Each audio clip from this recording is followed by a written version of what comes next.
le TD pour illustrer le cours de cinématique en chapitre 3, composition des vecteurs vitesse, accélération et rotation.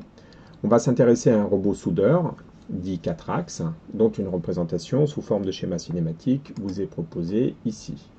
Alors on a 4 solides, S1, S2, S3, S4, articulés sur un solide fixe S0. Chaque axe possède son propre actionneur, le mouvement qui lui est associé peut donc être réalisé indépendamment des autres. Alors le repère et le paramétrage. Le solide S0, on l'appelle la base, il est fixé au sol, on va lui coller un repère. X0, Y0, en O0, Z0. Le solide S1, donc en rouge, appelé FU, il est en liaison pivot d'axe O0, Z0 avec la base S0. On va lui coller donc un repère R1, X1, Y1. Comme on tourne autour de Z0, on va garder ce vecteur commun aux deux bases, de manière à pouvoir paramétrer la rotation. Le repère, il est lié au FU, tel que OO1 égale LZ0. C'est la distance finalement entre le point O0 et le point O1. Et on va poser l'angle θ1, qui est l'angle entre X0 et X1, Y0 et Y1. Comme les deux bases X0 et Y0 ne sont pas dans le même plan, et bien on va les placer dans le même plan de manière à faire apparaître les angles θ1, enfin l'angle θ1. Voilà, on va passer au solide S2 qui est appelé le bras, qui est en liaison pivot d'axe O1, X1. Voilà, sur cet axe-là. Le mouvement de rotation est assuré par un moteur M2 non représenté et on va donc lui coller à ce solide S2 un repère R2, X1, Y2, Z2. Donc X1 est commun effectivement aux deux repères, R1 et R2, parce que la rotation se fait suivant l'axe O1, X1. Voilà, donc ici un morceau du repère. Et on va poser θ2 qui vaut Y1, Y2 ou Z1, Z2. Donc on peut le faire apparaître ici, l'angle θ2 entre Y1 et Y2. On a le solide S3, en jaune ici, qui est appelé l'avant-bras, qui est en liaison pivot d'axe O2, X1, donc sur la même direction que la liaison pivot précédente, mais suivant un point différent, donc suivant un axe différent. On lui colle donc un repère R3, donc on garde le X1 en termes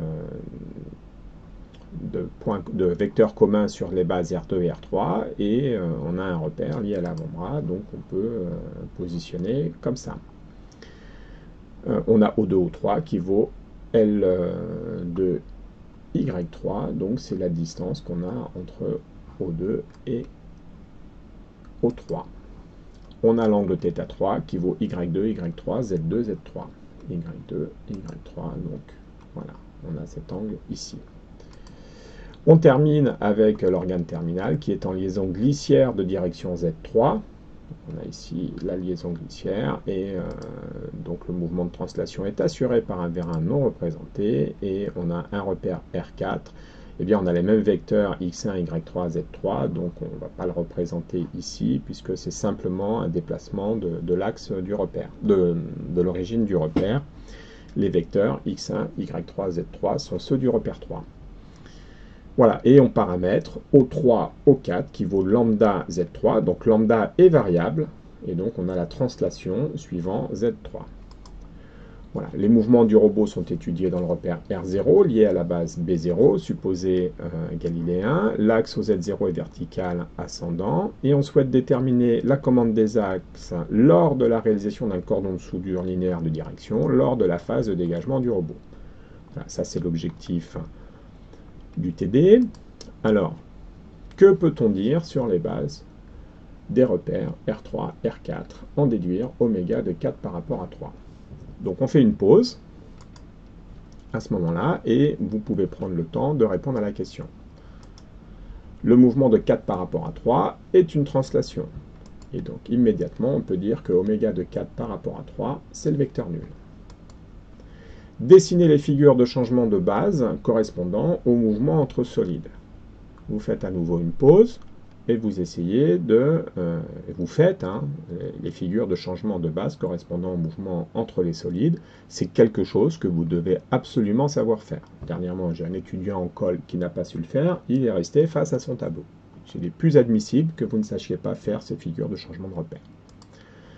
Alors on peut les dessiner ici, les 3 figures de changement de repère. Je vous laisse le temps, en faisant différentes pauses sur la vidéo et de regarder avec votre TD papier ce qu'il en est, de bien comprendre ce qu'on écrit. Je vous l'ai dit, le principe des bases, le passage de 0 à 1, le mouvement de 1 par rapport à 0, le mouvement de 2 par rapport à 1 et le mouvement de 3 par rapport à 2. Indiquer l'expression des vecteurs rotation correspondants. C'est pareil, ça ne pose pas de difficulté. Vous faites une pause et vous les indiquez en dessous de chacun des repères. Le premier, c'est oméga de 1 par rapport à 0, c'est θ.1 z01. Le deuxième, oméga de 2 par rapport à 1, θ.2 x12. Et le troisième, oméga de 3 par rapport à 2, θ.3 x3 de 1, vu que le vecteur x3, c'est le vecteur x2, c'est le vecteur x1. Voilà, ici j'ai résumé rapidement les x12, z01, etc. qu'on avait. Voilà, on peut en déduire l'expression de oméga de 4 par rapport à 0. Refaites une pause. On écrit la composition des vecteurs vitesse. Donc oméga de 4 par rapport à 0, c'est 4 par rapport à 3, plus 3 par rapport à 2, plus 2 par rapport à 1, plus 1 par rapport à 0. Et on obtient le vecteur nul 4 par rapport à 3, c'est une translation. Ensuite, on remplace l'ensemble de nos vecteurs. Et voilà, on a fini ce petit calcul. Voilà, pour la première partie du TD, je prendrai la partie suivante du TD un peu plus tard.